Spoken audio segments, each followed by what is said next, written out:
Earlier, I spoke with Eric Fanning, former Army Secretary and the president and CEO of the Aerospace Industries Association, on this massive request.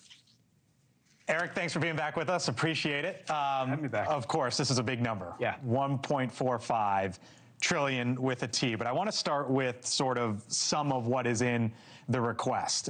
What stands out to you when you look at the asks and the numbers here behind a bunch of this? Well, there's a lot to like about this. Okay. It's a very complicated proposal. Okay. Because it depends on the baseline budget plus reconciliation. Right.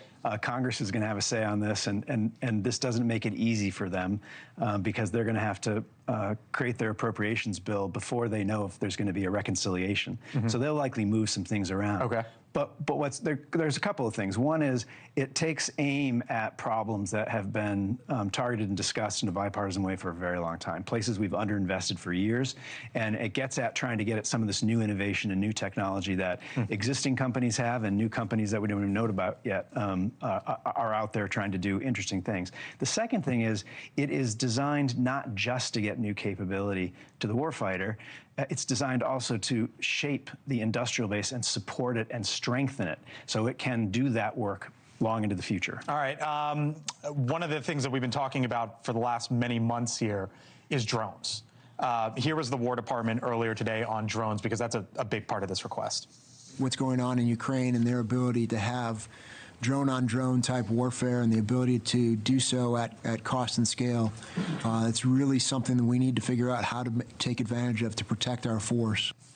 Drones are supposed to make it cheaper going forward, yet we have a $1.45 trillion number. So square that for me. How does that work? Well, the overall numbers for a lot of things beyond drones. Right. What we learned in Ukraine is not just the importance of drones, the importance of countering drones, but also the importance of these legacy big platforms that nobody else in the world has, like the United States have. We need it all.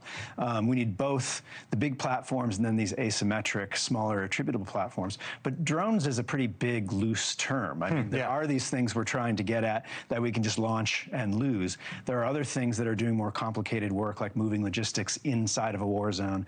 And then a lot of that money in the drone part of it is for counter-drone technology.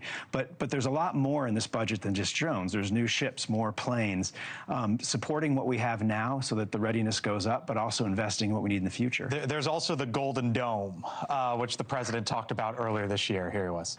Once fully constructed, the Golden Dome will be capable of intercepting missiles, even if they are launched from other sides of the world, and even if they are launched from space. Given the successes that we've seen of the U.S. military in the recent months here, why is a Golden Dome needed back at home? Because our adversaries have greater reach.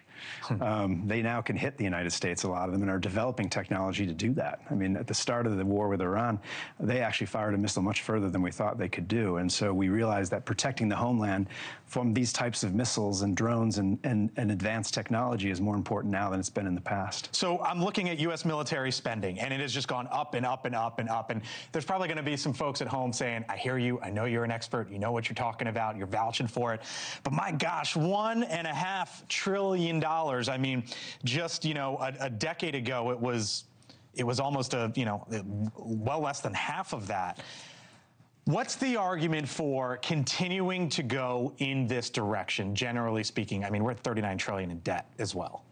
Well, I think it's important to remember that the baseline budget, the budget that will carry us forward, is $1.15 trillion. Still a lot. It is still a lot. Yeah. That extra $350 million is proposed in reconciliation, and we'll see if Congress can get that done. It's a busy year, and you got midterms at the end of the year.